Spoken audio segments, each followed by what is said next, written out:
एक बार जरा इसे देखना क्या क्या है।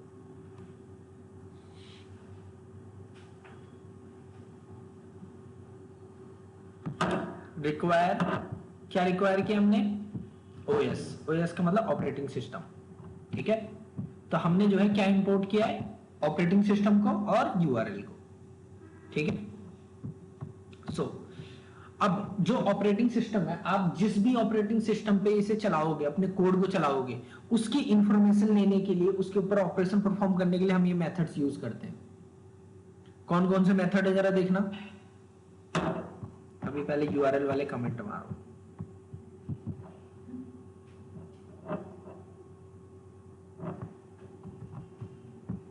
ठीक है,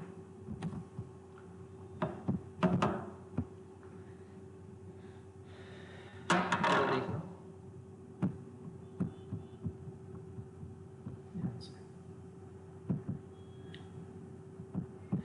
सबसे पहले क्या था? os.arc। सीपीयू का आर्किटेक्चर क्या है मेरा? क्या है? 32 बिट है, 64 बिट है? 64 बिट, ठीक है। प्लेटफॉर्म कौन सा है? Win32 मतलब कि विंडोज है, ठीक है। और जो है इसकी जगह पे उबंटू, लिनक्स या मैक भी हो सकता है। डिफरेंट डिफरेंट डिवाइस में डिफरेंट डिफरेंट आएगा। ओएस नेम, ऑपरेटिंग सिस्टम का नाम विंडोज अंडरस्कोर एनटी, आप लोगों में शायद अलग होगा, विंडो 11 या जो भी है, ठीक है। फिर उसके बाद अप टाइम, कि कितने टाइम हो गए मेरे को इसे ऑन किए हुए, ठीक है। वो टाइम इसने किसमें बता रखा है? सेकेंड्स में, ठीक है। फ्री मेमोरी, कि मेमोरी कितनी फ्री है, दिख रहा है इतना। और ये किस में है? ये है बाइट्स में, ठीक है। कितने जीबी फ्री है उसको आप 1024 से करो, पहले एमबी में कन्वर्ट होगा, सॉरी बाइट के बाद वो उसमें होगा केबी में, फिर केबी के बाद एमबी में, फिर जीबी। तो आप कर सकते हो। फिर टोटल मेमोरी कितनी है? इतनी, ठीक है। अब होम डायरेक्टरी कौन सी है? Home directory that means root, जो आपका सी ड्राइव की होती है। तो सी के अंदर, यूजर्स के अंदर एडमिन, यही रूट डायरेक्टरी हमारी, ठीक है। फिर उसके बाद अगला होस्ट नेम, कि मेरे इसका कंप्यूटर का नाम क्या है। मेरे इसका नाम है GNIIT वाला, मैंने वो दे रखा है, इसका नाम दे रखा है। ये तो सिर्फ ऊपर से दिखा रहा है, ठीक है।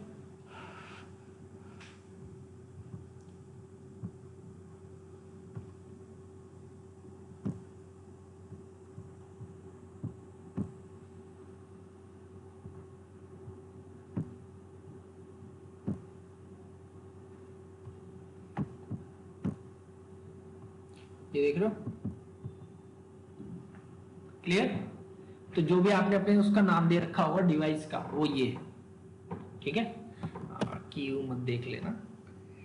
फिर उसके बाद अगला NIC, नेटवर्क इंटरफेस कार्ड। क्या है? NIC कार्ड, जो भी आपके पास वाईफाई, लैन, इनके जो है कार्ड आते हैं। कभी लैपटॉप को या पीसी को खोल के देखोगे ना, उसमें चिप होती है एक, जो कि जो है लैन की और वाईफाई की होती है, ठीक है। वो NIC कार्ड बोलते हैं उसे। तो वो ये है। सबसे पहले wifi 2, address, net masking, family कौन सा है? IPv6। मैक एड्रेस क्या है? हर एक डिवाइस का, हार्डवेयर का एक खुद का यूनिक मैक एड्रेस होता है, ठीक है। और ये जल्दी किसी को दिखाते नहीं हम। फिर उसके बाद ये पूरे IPv6 है, IPv4 भी होगा इधर कहीं, ये है IPv4, internet protocol version 4, IPv4, ठीक है। ये मेरा IP एड्रेस है अभी के लिए, ठीक है।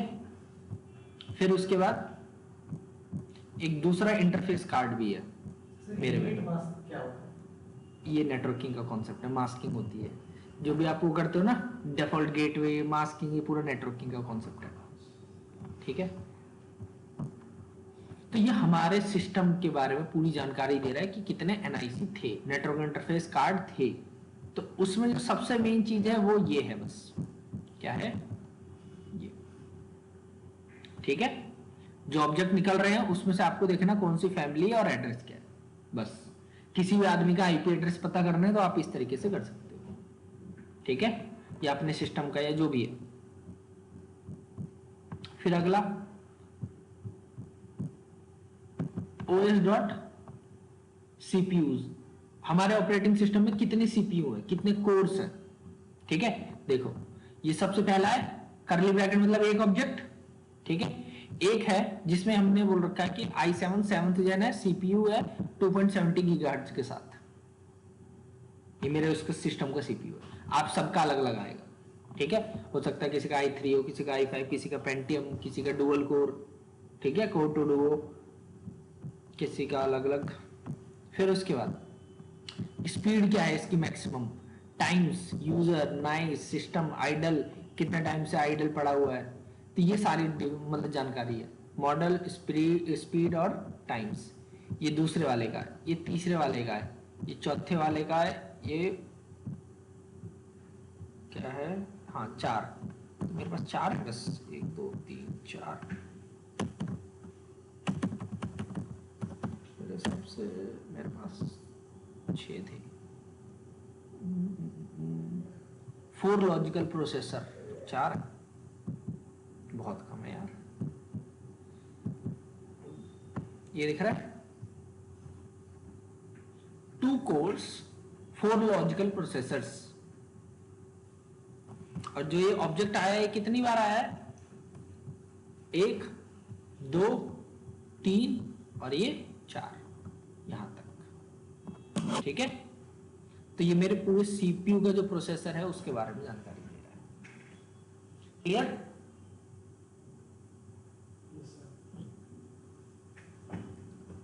तो इस तरीके से आप अपने ऑपरेटिंग सिस्टम की इंफॉर्मेशन निकाल सकते हो, जिस भी ऑपरेटिंग सिस्टम पे चल रहा है, ठीक है। तो इसने जो है नेटिव एपीआई से एक्सेस की हमारे ऑपरेटिंग सिस्टम की, तभी तो ये इंफॉर्मेशन दे पा रहा है, ठीक है। तो ये ऑपरेटिंग सिस्टम है। फिर अगला क्या है, यूआरएल, ठीक है, यूनिफॉर्म रिसोर्स लोकेटर, जो हम यूआरएल देते हैं। सर ये सेंसिटिव मान लो डेटा यहाँ वो कर रहा है तो परमिशन वगैरह की जरूरत नहीं होती, कुछ वो डायरेक्टली होता है, ठीक है, इसमें इतना कुछ नहीं होता। वो बात अलग है कि अभी जो है हमारा जो यूजर है जो ये चला रहा है इस स्क्रिप्ट को, ठीक है, उसे पूरी परमिशन है। हमने जब भी Node.js चलाए थे हमने एक कमांड डाली थी सेट एग्जीक्यूशन पॉलिसी करके, बहुत सारे लोगों को चल नहीं रहा था Node.js, तो वो भी जो है पहले वो देता है, आपको परमिशन देता है, ठीक है। तो स्क्रिप्ट चलाने की परमिशन दी थी उसने, तो स्क्रिप्ट चलाई तो उसने एक्सेस कर लिया, ठीक है। और बहुत बार ये भी है कि जो यूजर है उसी के अकॉर्डिंग वो जो चला रहा है वही परमिशन मिल जाती है एग्जैक्ट। तो मैं तो अभी एडमिन हूं तो मेरे को तो पूरी परमिशन है, ठीक है। फिर अगला एक यूआरएल है। एक यूआरएल में क्या क्या चीजें होती हैं, प्रोटोकॉल, फिर उसका आईपी एड्रेस या बोल सकते हो कि होस्ट कौन है, फिर उसके बाद उसका पोर्ट, ठीक है, पोर्ट के बाद उसका पाथ, पाथ का मतलब जो भी यूआरएल है।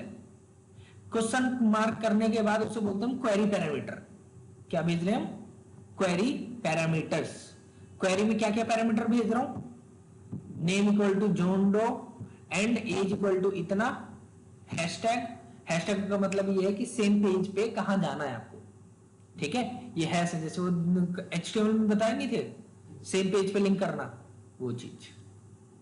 तो अब देखो जरा, जो भी यूआरएल थी हमने सबसे पहले यूआरएल को पार्स कर लिया, किसका यूज करके, न्यू यूआरएल, ठीक है। अब यूआरएल कहां से आई थी, इस जगह से, ठीक है। तो अब जो पार्स यूआरएल आई है उसी के अंदर से हमें क्या करना है जरा वो देखिए।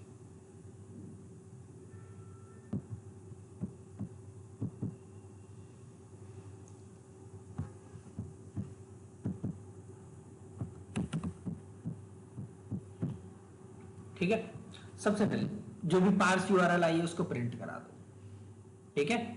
फिर उस यूआरएल का हमें क्या चाहिए, प्रोटोकॉल। तो हमारा प्रोटोकॉल कौन सा था, HTTPS, hyper text transfer protocol secured, ठीक है। फिर उसके बाद अगला क्या है, होस्ट। होस्ट का मतलब आईपी एड्रेस, सर्वर कहां होस्टेड है वो, ठीक है।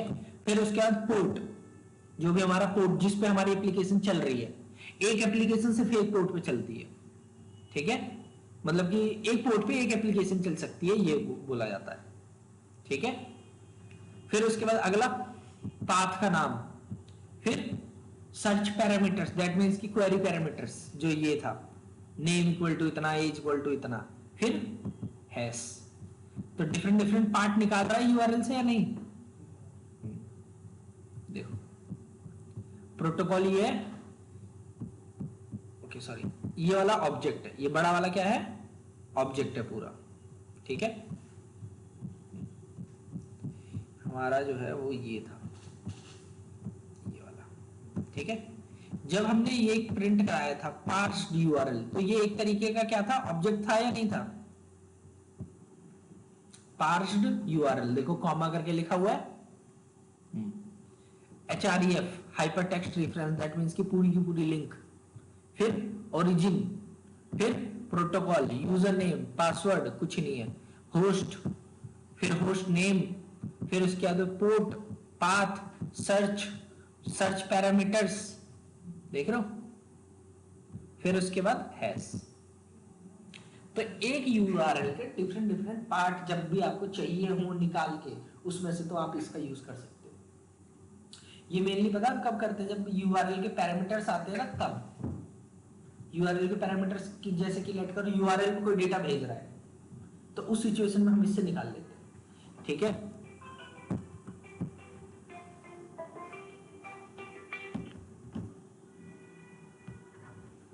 हेलो,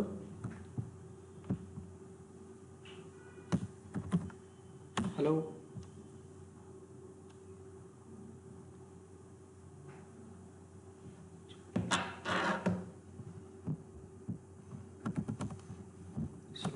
मैंने क्या सर्च किया?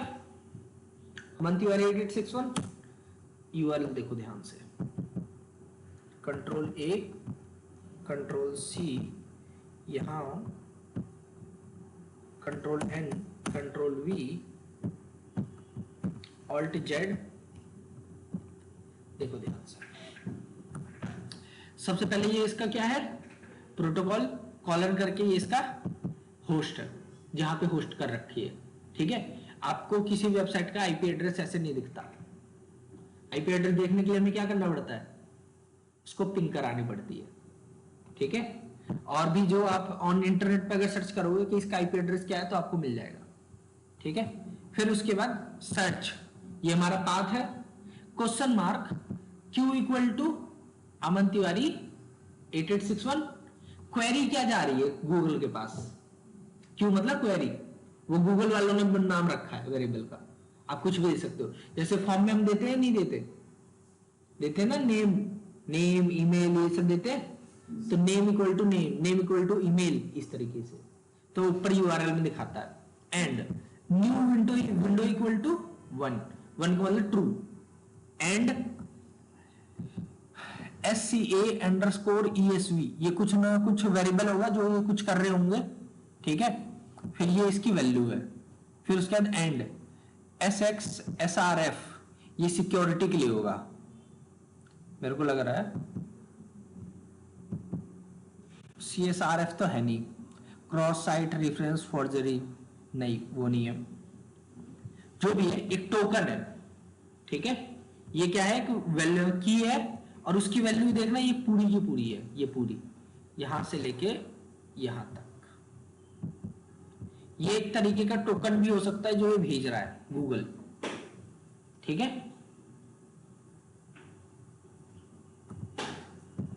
तो इस तरीके से देख रहे हो, डिफरेंट डिफरेंट डेटा ये भेज रहा है। ये देखना, इसने OQ इक्वल टू अमन भेज रखा है, एंड GS_LP, ये सारी डिटेल्स इनकोडेड फॉर्मेट में है। तो हो सकता है क्या इंफॉर्मेशन भेज रहा हो इसके अंदर, इनकोडेड फॉर्मेट है पूरी। अब वो गूगल ने पता नहीं कौन सी इनकोडिंग यूज की हो, और अलग चीज है।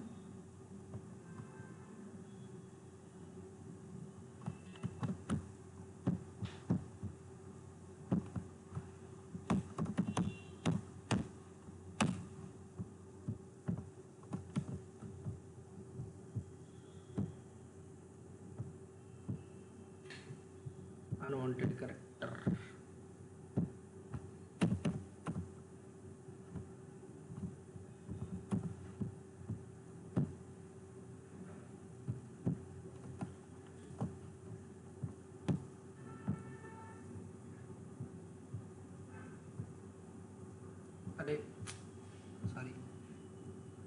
डिकोड कहाँ है?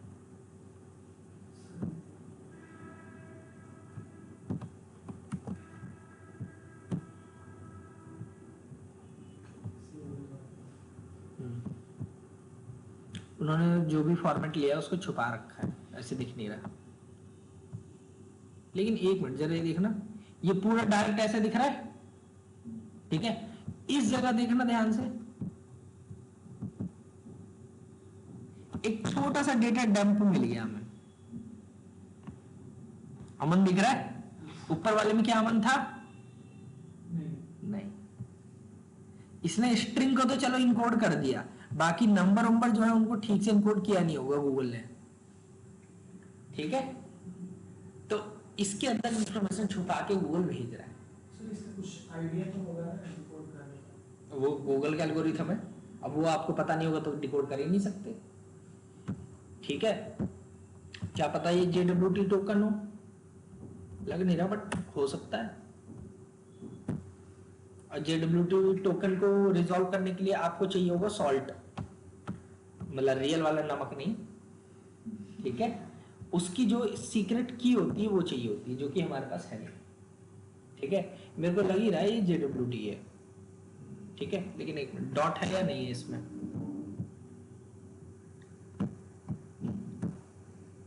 नहीं है, डॉट नहीं है। ये हो सकता है JWT आया हो, उसको इनकोड मार दिया हो, कुछ कह नहीं सकते, ठीक है। तो देख लो, इसी तरीके से डेटा इनकोड करके भेजा जाता है बैकएंड में, इनकोड करके डिकोड करके, इसी तरीके से काम चलता है। अब बताओ हम जैसे लोग क्या इसे देख पाएंगे? नहीं। तो ये सिक्योरिटी है, ठीक है। फिर भी देखो छोटा सा डेटा दिख गया उसमें से। तो इस तरीके से बहुत सारा डेटा भेजा जाता है बैकएंड में। ये तो बहुत कम है, ये देख लो। अरे हाँ, इस वाले में शायद JWT दिखा मेरे को, रुको एक मिनट। नहीं नहीं, ये वो था, सर्चिंग थी। नहीं, सर्चिंग में तो दिखेगा ही। किसी भी वेबसाइट में देखोगे कुछ ना कुछ मिलेगा। जैसे देखो, इसमें क्या लिखा हुआ है? auth user equal to 0 and HL equal to English and PLI equal to 1, ठीक है। तो ये जो है इसने डेटा भेजा है, ऑथेंटिकेटेड यूजर। अब इसका जो भी कर रहा हो वो पता नहीं।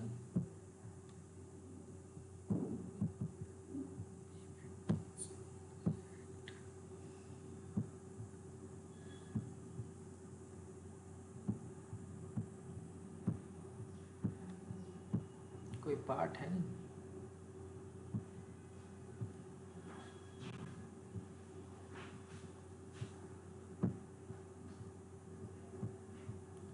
देखना पड़ेगा। तो यही है, टोकन के साथ सारा काम चल रहा है, ठीक है। हम भी बनाएंगे टोकन, ठीक है। सो एक URL में इतनी सारी इंफॉर्मेशन डाल के भेजी जा रही है। एक चीज और कर के देख लेते हैं, रुको। अभी जो हमने सर्च किया था, Ctrl+Shift+I,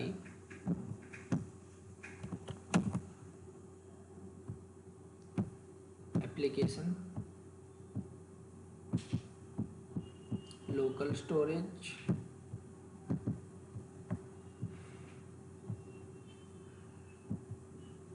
next rotation attempt TS, okay. यहाँ पे क्या डाल रखा है इसने?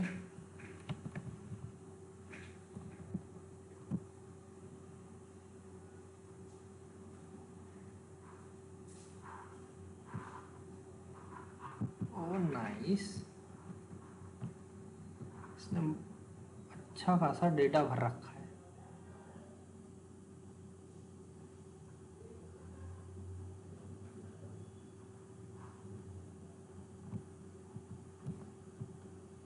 इसने मेरी सारी इंफॉर्मेशन भर रखी है।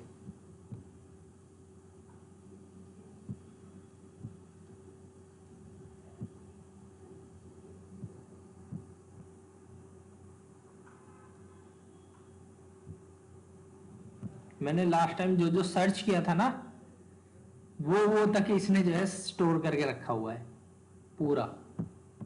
क्या पता सेशन स्टोरेज में और भी कुछ हो।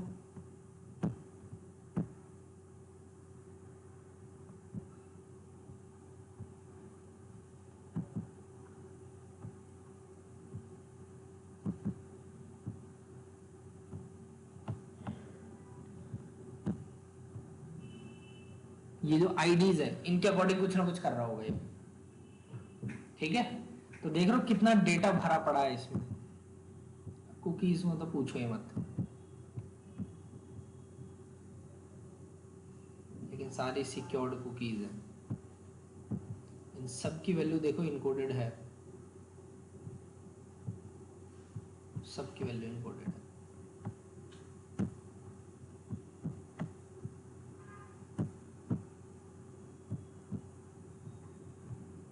ठीक है। सो यूआरएल देख लिया आप लोगों ने, ठीक है। ये हमारी यूआरएल है, इसमें आपको जो ऑपरेशन परफॉर्म करना है कर सकते हो। तो एक यूआरएल के डिफरेंट डिफरेंट सेक्शन थे, ठीक है। अब हम यूआरएल में क्या कर रहे हैं, parse URL dot search parameters dot append, क्या अपेंड कर रहे हैं, स्टेटस एक्टिव, ये की है और ये इसकी क्या है, वैल्यू है। तो एक नया डेटा ऐड कर रहे हैं हम यूआरएल में, ठीक है। फिर उसके बाद जो भी न्यू यूआरएल आई है उसको स्ट्रिंग में कन्वर्ट करके दिखा रहे हैं हम। फिर उसके बाद बोला है parse URL dot search parameters dot get, क्या गेट करना है, नेम। तो नेम जो भी था ऊपर वो आ जाएगा। फिर सर्च पैरामीटर में से हम क्या कर रहे हैं, डिलीट, कि एक डेटा को डिलीट कर रहे हैं जिसकी आईडी क्या है, एज। तो एज इक्वल टू 25 जो थी वो हट जाएगी, ठीक है। फिर अब यूआरएल डॉट फॉर्मेट, और ये पुराना तरीका था यूआरएल डॉट पार्स, ठीक है, ये पुराना फॉर्मेट था। फिर यूआरएल डॉट रिजॉल्व, अब जरा इसे रन करो, लास्ट के देखो क्या क्या आ रहे हैं।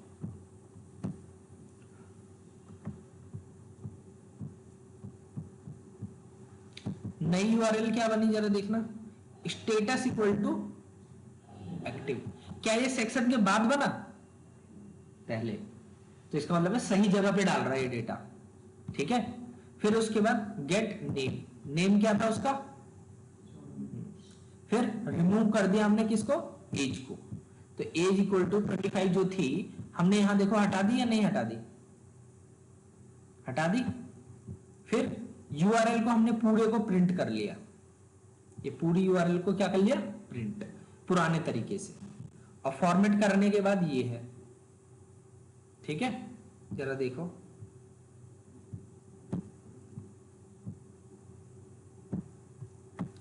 फॉर्मेटिंग के बाद ये है हमारी यूआरएल, console.log url.format। फिर अगला क्या है, url.resolve, ये था इसका पाथ। अब यहां पे क्या कर दिया हमने,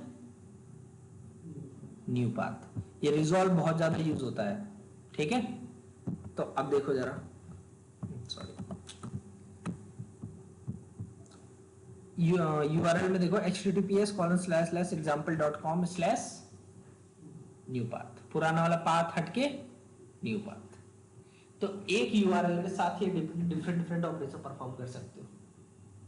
ऑपरेटिंग सिस्टम हो गया, यूआरएल हो गया, ये सारे बने बनाए मॉड्यूल्स हैं। आपको इसके अंदर के मेथड जब जब जरूरत पड़ेंगे आपको उनको यूज करना पड़ेगा, जिसमें से रिजॉल्व बहुत ज्यादा यूज किया जाता है, आईपी एड्रेस गेट किया जाता है ऑपरेटिंग सिस्टम का, बहुत बार ये भी चेक किया जाता है कौन सा सिस्टम है, लिनक्स है या विंडोज है, ठीक है, प्रोसेसर क्या है, क्या इतना हैवी टास्क चला सकता है या नहीं चला सकता, तो उसके लिए भी कंडीशन बनाई जा सकती है, ठीक है। स्ट्रिंग में क्या हम ये सर्च कर सकते हैं कि उसके अंदर i3 या i7 कंटेन है या नहीं है, स्ट्रिंग में क्या हम ये सर्च कर सकते हैं कि i3 या i7 है या नहीं है, स्ट्रिंग में, स्ट्रिंग में सर्च नहीं कर सकते आप लोग, मतलब पर्टिकुलर स्ट्रिंग है उसमें से कैरेक्टर सर्च हाँ, कर सकते हैं। तो फिर एक स्ट्रिंग है उसमें से आपको सर्च करना है कि उसमें i3 या i7 कंटेन्ड है या नहीं है, तो बस उसमें क्या है, इवन बहुत सारे बने बनाए फंक्शंस भी हैं हमारे पास स्ट्रिंग के, ठीक है। तो आप ये इस तरीके से लॉजिक लगा के आप उसमें देख सकते हो कि i3 सिस्टम है तो इतना हैवी टास्क सपोर्ट नहीं कर पाएगा, उसको मना कर दो, i7 है तो कर दो अलाउ, तो ऐसे लॉजिक बन सकता है ना। तो बस ठीक है। तो ऐसी सी जगहों पे बहुत बार जो है ये मेथड्स काम आ जाते हैं, तो बस पता होना चाहिए कि ये चीज है, ठीक है। वरना हमें जो नीड पड़ती रहती है हम धीरे धीरे उसको देखते रहते हैं, ठीक है। लेट करो आगे आके मेरे को, हाँ या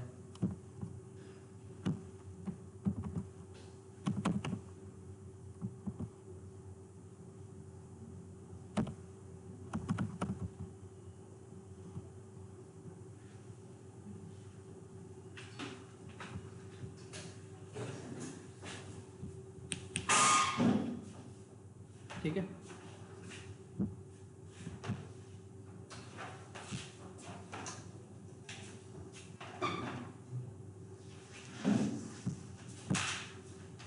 एक काम करो,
एक बार मेरे को चेक करने दो, कोई डेंजरस कमांड तो नहीं है, ठीक है।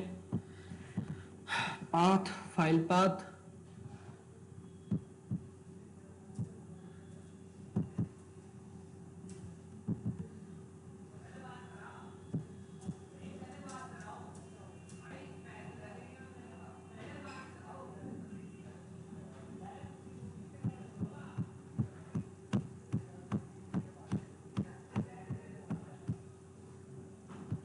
ठीक है। ये कौन सा है,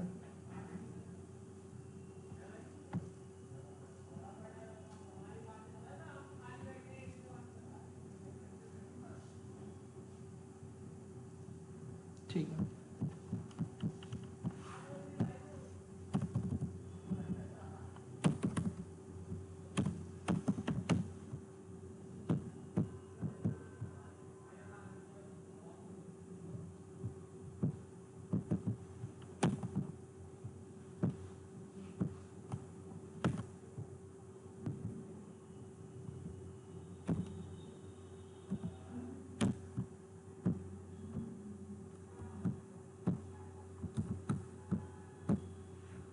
देखो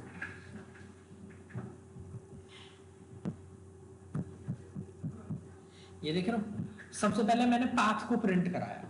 किसको प्रिंट कराया, पाथ को। इसके अंदर देखो कौन कौन से की है, इस ऑब्जेक्ट के अंदर की कौन कौन सी है, resolve, normalize, is absolute, join, relative, ये सारे के सारे क्या है, फंक्शंस हैं, ठीक है। ये दिख रहा है ना, इसकी वैल्यू क्या है, एक तरीके का फंक्शन है, ठीक है। लेकिन इसमें क्या है, स्ट्रिंग, ठीक है। एससीपी मतलब सेपरेटर क्या है, विंडोज के अंदर सेपरेटर क्या होता है, बैकस्लैश बैकस्लैश, ठीक है। फिर उसके बाद विंडोज नहीं, वैसे दोनों में काम कर जाता है, विंडोज लिनक्स दोनों में बैकस्लैश बैकस्लैश लगा दिया तो, ठीक है। फिर उसके बाद डेलीमीटर, सेमीकोलन, ठीक है।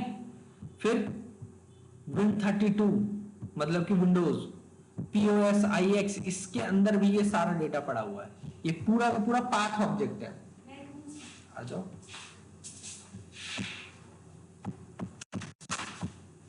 ठीक है। फिर उसके बाद नेक्स्ट,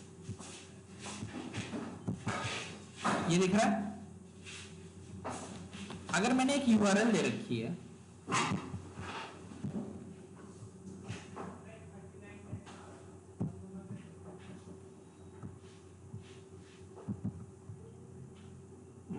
कहाँ गया Node.js?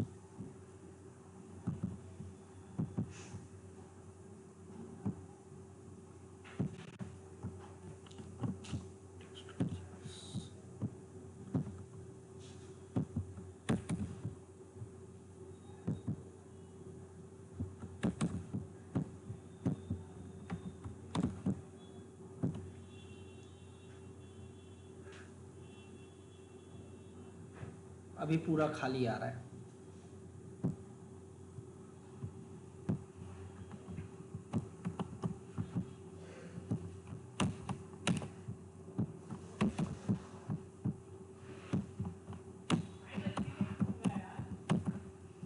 ठीक है, एक चीज ध्यान रखना, बैकस्लैश से क्या होता है?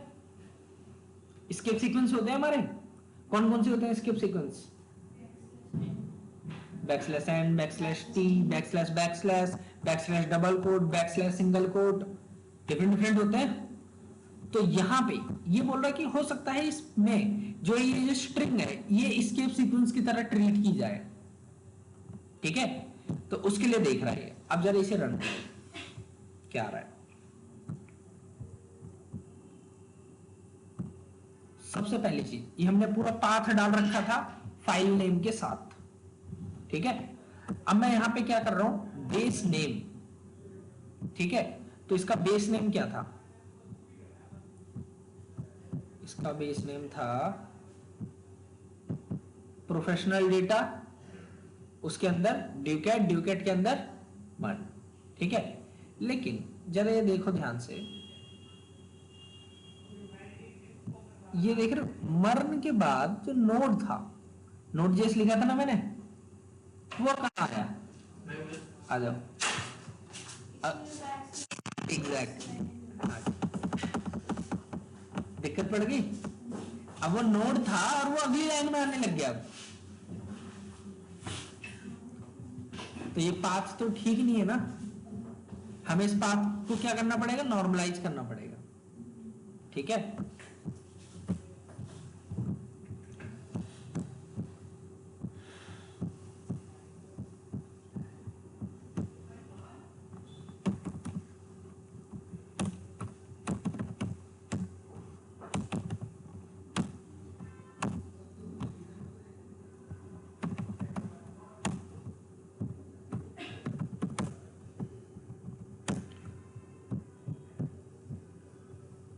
एक मिनट।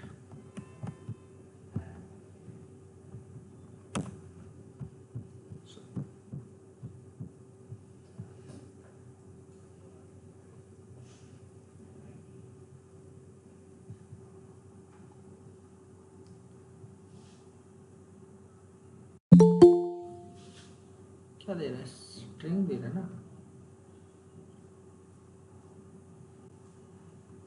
एक मिनट रुकना।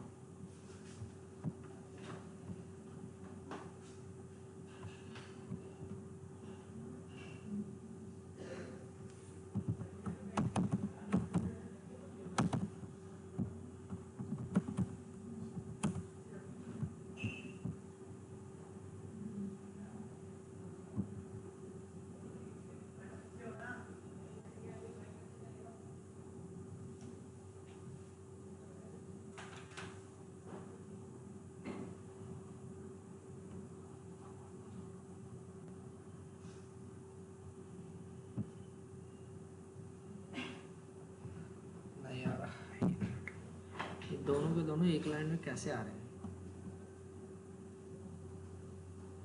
रुको एक मिनट, देख लेते हैं। पाथ को क्लीन करने के लिए कौन सा फंक्शन था?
ये बताएं इन्हीं स्केप सीक्वेंस की वजह से दिक्कत आ रही है।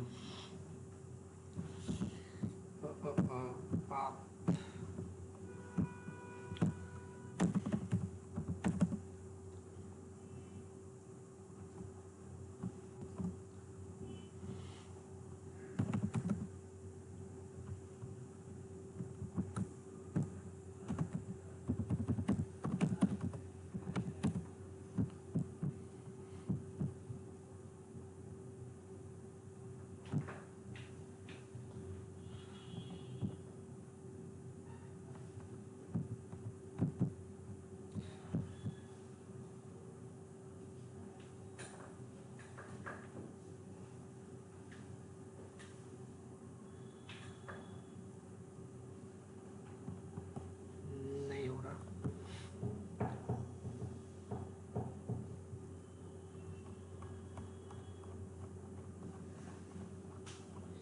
ये जो स्केप सीक्वेंस लगे हुए ना उसकी से दिक्कत आ रही है। स्केप सीक्वेंस को हटाना ही पड़ेगा, कोई और तरीका नहीं है स्केप सीक्वेंस हटाने का।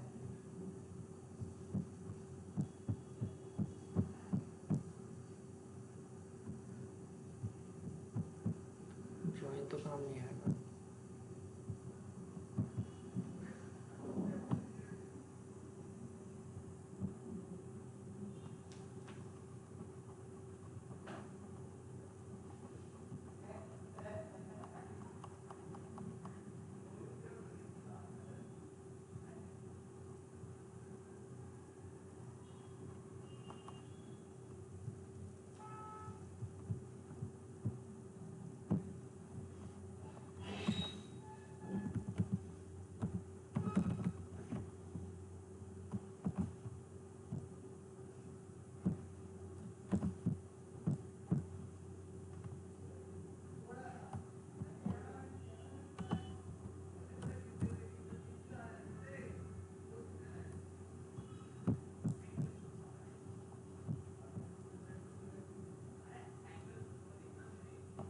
सेम यार, अब इसका कुछ करना ही पड़ेगा, कुछ और करना पड़ेगा।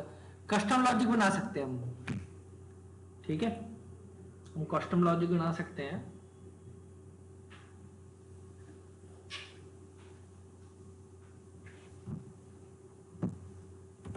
File path dot replace all, sorry replace all, जहाँ जहाँ पे आपको बैकस्लैश मिले आप उसकी जगह पे डबल बैकस्लैश कर दो, ठीक है। सर्च वैल्यू एक तरीके की रेगुलर स्ट्रिंग हो सकती है, रेगुलर एक्सप्रेशन हो सकती है, रिप्लेस किससे करना है, ठीक है। एरर क्यों आ रही है?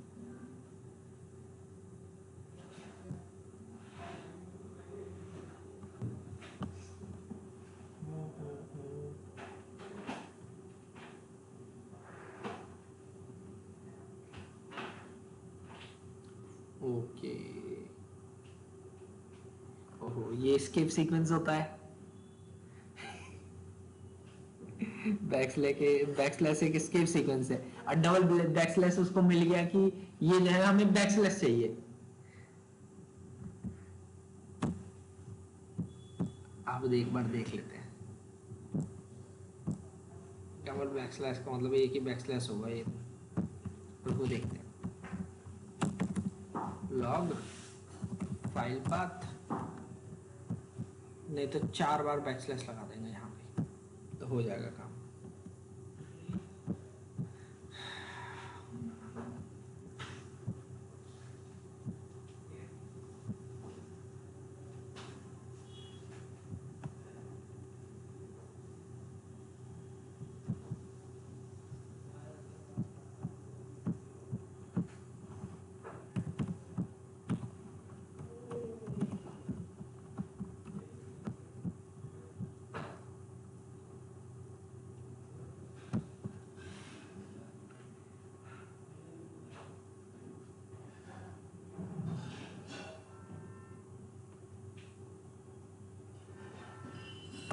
पता ही नहीं चल पा रहा।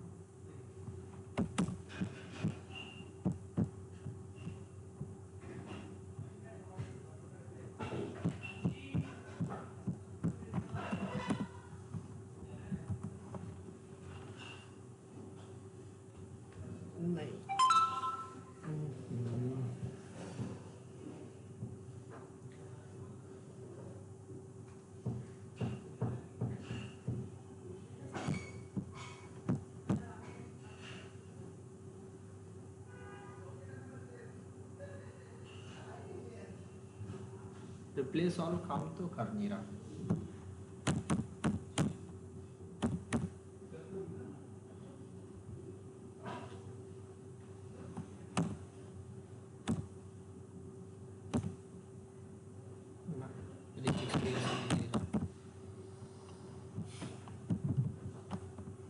अभी काम किया था ये नहीं किया था शायद, इसे हटाओ।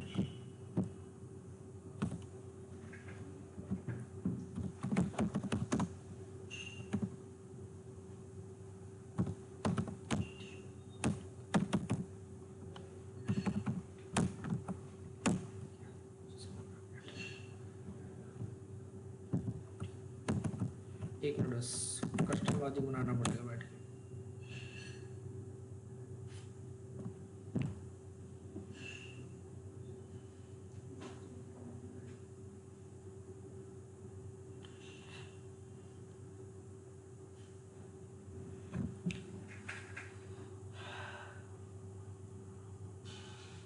बैकस्लैश से ले ही नहीं रहा। देख रहे हो क्या हो रहा है? मैंने स्ट्रिंग को तोड़ दिया, स्प्रेड कर दिया, उसके बाद भी नहीं ले रहा ये। वही लगाना पड़ेगा हमें 2 बार बैकस्लैश। कोई और तरीका नहीं है।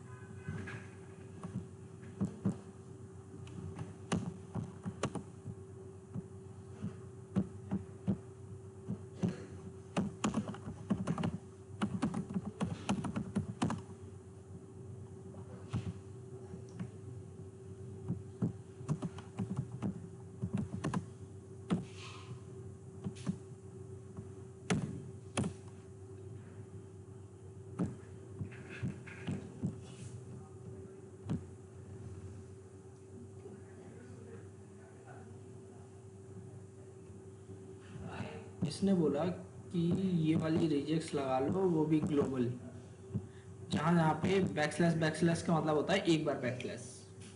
ठीक है ना ना ना ना ना ना ना, ऊपर देखना, इसने पाथ ही ऐसे लिया है, तो ऐसे तो हम भी कर देते, उसकी दिक्कत नहीं है। ये फिर से वही बैकस्लैश।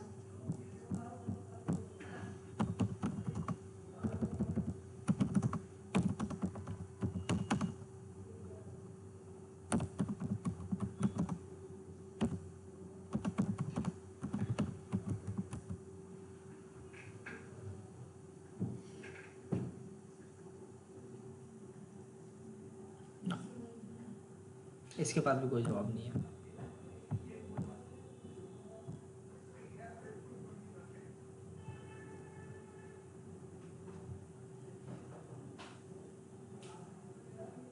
क्या लिखा हुआ है?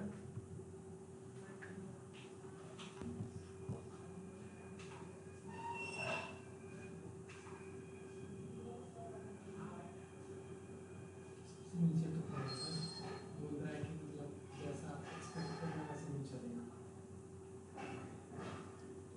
कहाँ बोल रहा है?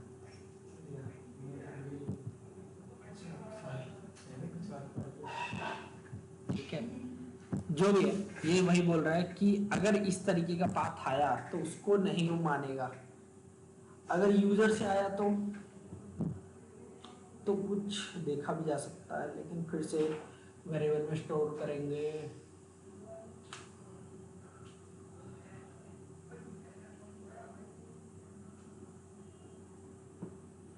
स्प्रेड करने का कोई तरीका है नहीं। बैकस्लैश का बैकस्लैश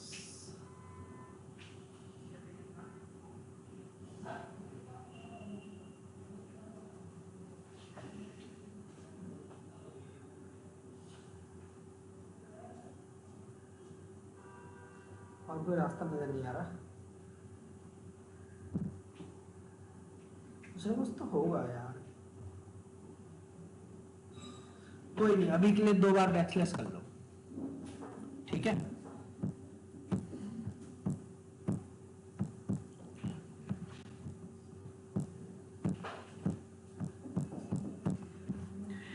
क्योंकि ना ही स्प्रेड काम कर रहा है ना ही ये काम कर रहा है। मैं सोच रहा था ना, अगर इस स्ट्रिंग की वैल्यू देगा स्प्रेड करके कैरेक्टर एरे बन गया, फिर कैरेक्टर एरे में से लूप लगा देता फॉर ईच करके, फिर जहां जहां पे हुआ है उसको रिप्लेस मार के उसकी जगह पे दूसरा दे देता। सर हाँ सर फॉरवर्ड स्लैश नहीं यूज कर सकता है? वो हो सकता है, लेकिन ये बैक स्लैश अगर किसी ने ऐसे डाल रखा है तो नहीं हो पाएगा। फॉरवर्ड तो हो जाएगा, फॉरवर्ड की दिक्कत नहीं है।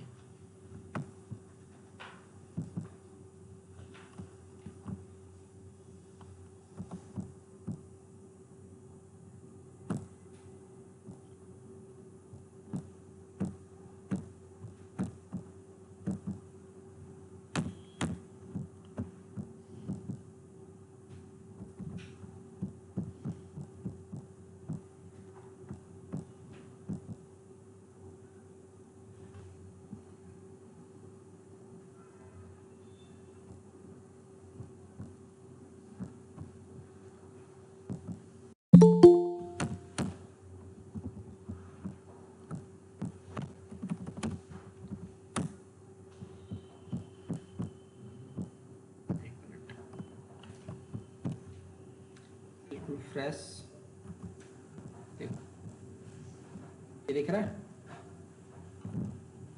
बेस नेम में क्या आ रहा है? इंडेक्स डॉट जेएस, ठीक है, क्योंकि हमने यहाँ पे फाइल का वो दे रखा है, नाम और एक्सटेंशन। फिर उसके बाद डायरेक्टरी नेम, ये हमारी पूरी डायरेक्टरी है। फिर उसके बाद एक्सटेंशन, क्या ये एब्सोल्यूट पाथ है या नहीं है। एक काम करो,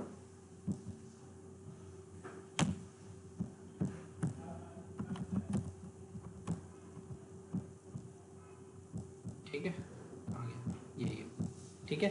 अभी भी एब्सोल्यूट दिखा रहा है। अब डॉट फॉरवर्ड स्लैश दे दो। अरे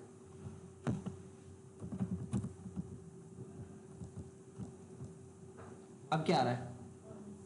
फॉल्स, क्योंकि अब रिलेटिव पाथ हो गया, ठीक है। डॉट, फिर उसके बाद 2 बार डॉट लगाने का मतलब रिलेटिव, ठीक है, कि सेम फोल्डर के अकॉर्डिंग या पेरेंट फोल्डर के अकॉर्डिंग आप लगाते हो ना, तो रिलेटिव हो गया, ठीक है। फिर उसके बाद नेक्स्ट, और कौन कौन से मेथड है देखो।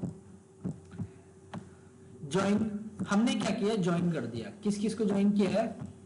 यूजर्स, यूजर नेम, प्रोजेक्ट और फाइल डॉट जेएस को। तो इसने देखना अपने आप सबके बीच में क्या लगा दिया, बैकस्लैश, ठीक है। तो सबको ज्वाइन कर दिया बैकस्लैश से। फिर उसके बाद अगला नॉर्मलाइज, ठीक है। नॉर्मलाइज में इसने क्या किया, ये देखो यहां पे डॉट डॉट था, ठीक है। कहां पे था? User, user name, project dot dot file dot JS. Users, user name, dot dot हटा दिया। अब क्या है? सिर्फ प्रोजेक्ट हटाया है, क्योंकि डॉट डॉट का मतलब है एक फोल्डर पीछे। डॉट डॉट फॉरवर्ड स्लैश मतलब एक फोल्डर पीछे।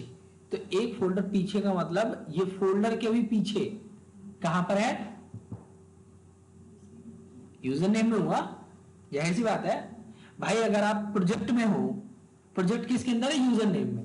प्रोजेक्ट के अंदर से अगर आपने डॉट डॉट फॉरवर्ड स्लैश लगाया तो इसका मतलब क्या है कि वो यूजर नेम में, तो उसको नॉर्मलाइज किया उसने, ठीक है। फिर उसके बाद अगला पार्स, किसी भी पाथ को पार्स करना कि रूट डायरेक्टरी क्या है, ड्राइव कौन सी हमारी ई। फिर उसके बाद डायरेक्टरी पूरी की पूरी, डायरेक्टरी मतलब होता है फोल्डर। हमने फाइल भी दे रखा था, लेकिन आया क्या? सिर्फ और सिर्फ फोल्डर तक, यहां तक। फिर उसके बाद अगला क्या है? बेस, बेस हमारी फाइल का नाम जो भी है। एक्सटेंशन क्या है? नेम क्या है? ये हमारी फाइल का है। फिर फॉर्मेट, हमने जो इसे फॉर्मेट किया था, ठीक है।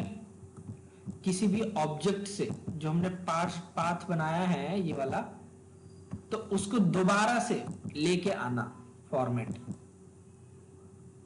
ठीक है। देन उसके बाद रिलेटिव,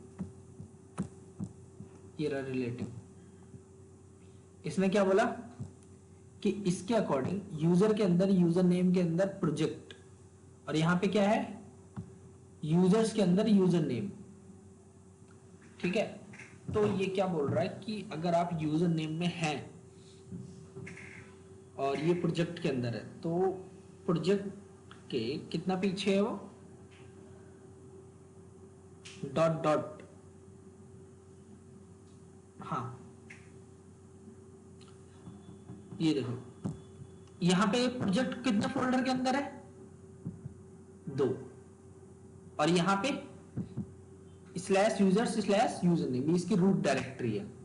2 फोल्डर पीछे जाने के लिए हमने क्या किया, यहां पे इसने क्या दे दिया, डॉट डॉट। ठीक है, जरा एक बार देखो, gets the relative path from one path to another, एक पाथ से दूसरे पाथ में जाना है तो उसका रिलेटिव पाथ दे देता है। ठीक है, फिर उसके बाद रिजॉल्व, और भी बाकी मेथड है कि सेपरेटर क्या है, डेलीमीटर कौन सा यूज हुआ है। इस वाले पे ये सर ये कह रहा है कि एक पार्ट से दूसरे सुनो, पार्ट। एक मिनट,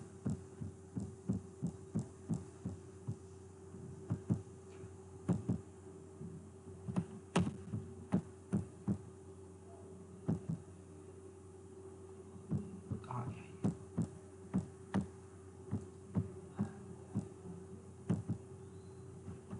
इसे हटाया, इसे हटाया, पेस्ट मारा, पेस्ट मारा। ठीक है, बाकी सबको हटा दो, जो कंफ्यूजन है सब हटा।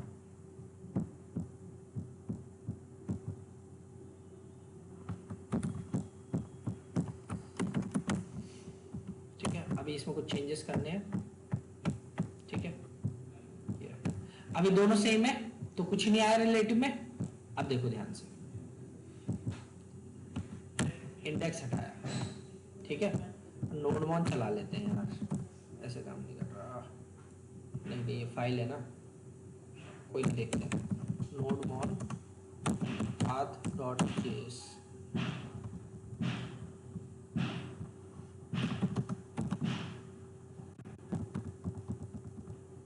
बहुत अंदर है।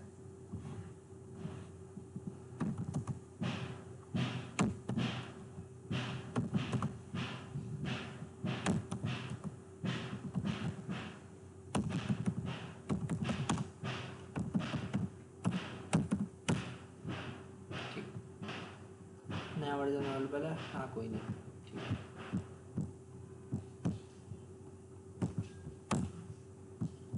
अलग लाइन में लिखने से कोई दिक्कत नहीं होती। ठीक है, जानबूझ के थोड़ा सा इसे बड़ा कर रहा हूँ।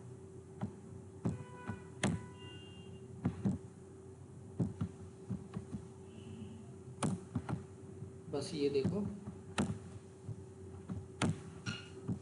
ये पहली स्ट्रिंग है और ये दूसरी। ठीक है, ध्यान से देखना क्या हुआ।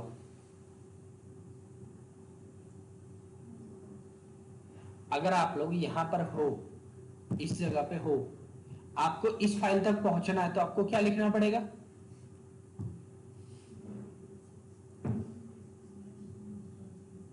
ये लिखोगे।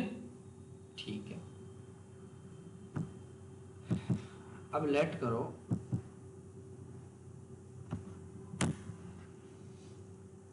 अब क्या लिखना पड़ेगा आपको, स्लैश का मतलब है इसके अंदर, ध्यान रखना, नोड जेएस के अंदर। ठीक है, हम अभी कहां पे हैं, नोड जेएस के अंदर हैं। अब मेरे को जाना है मर्न में, तो डॉट डॉट फॉरवर्ड स्लैश लगा रखा है, 2 बार डॉट लगा रखा है, मतलब एक फोल्डर पीछे। ठीक है, लेट करो, आप यहां पे अब क्या करना पड़ रहा है।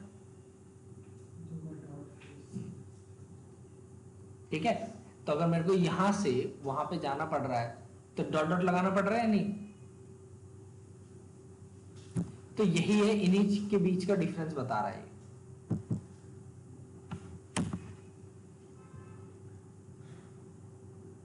ठीक है, तो इस तरीके से आपको करना है। तो इसको एक बार देखना, कोई बड़ी चीज नहीं है इसमें। वैसे इतना काम भी नहीं आता, सारी चीज खुद से कर लेते हैं, ठीक है। और जब जरूरत पड़ती है तब खुद से हिट एंड ट्रायल कर लेते हैं। तो ये हो जाएगा। तो ये मेथड है किसके, पाथ के।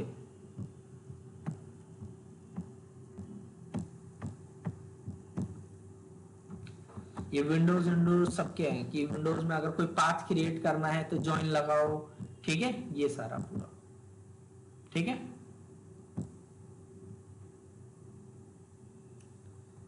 तो मैं इस पूरे को गिटहब पे अपलोड कर दे रहा हूं, देख लेना।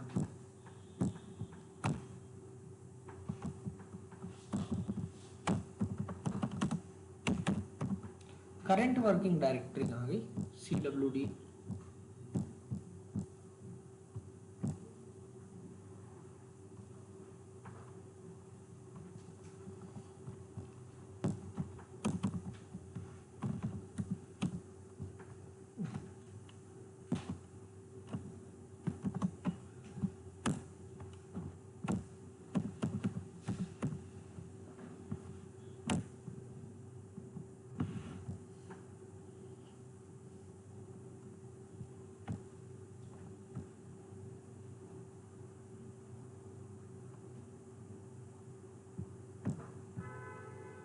इसमें नहीं है कोई नहीं।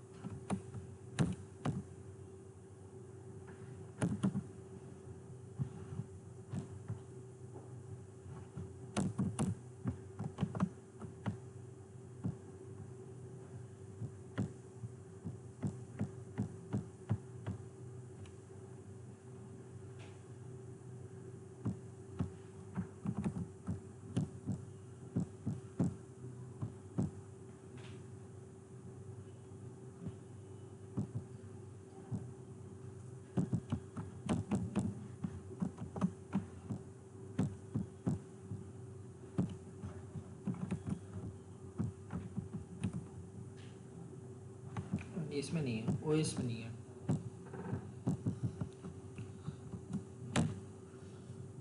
ठीक है, तो मैं इसे अपलोड कर दे रहा हूँ, इसे देख लेना।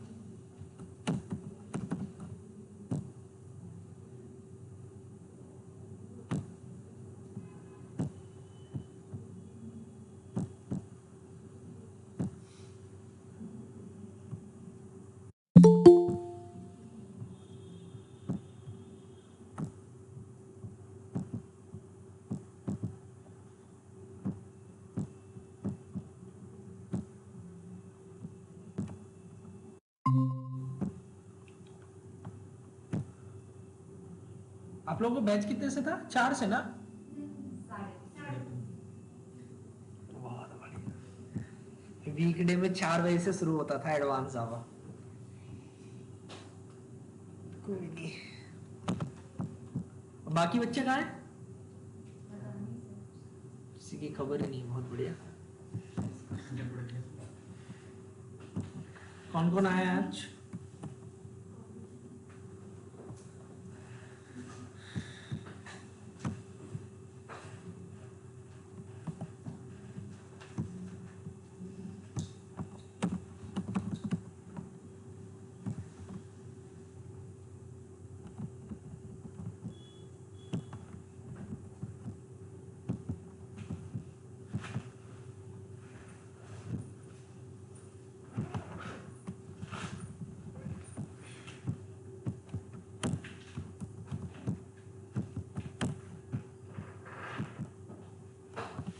एक मिनट, मैंने कुछ बोला था लास्ट टाइम, मेरे को याद आया। मैंने आप लोगों को बोला था कि क्या कहते हैं, कोई प्रोजेक्ट बनाना स्टार्ट कर दो। किया? 1 हफ्ते पहले कर दिया। अब तो आए नहीं थे। मैं आ ही नहीं रहा था 2-3 क्लास में। कब करूँगा सर? ठीक है।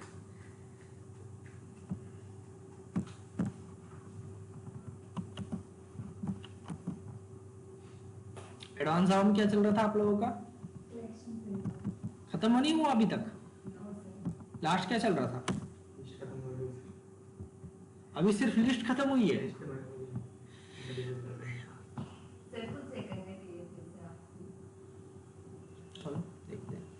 कितने दिए थे खुद से करने के लिए? अरे यार select list और two. करके देखे Yes sir. एक हफ्ते में।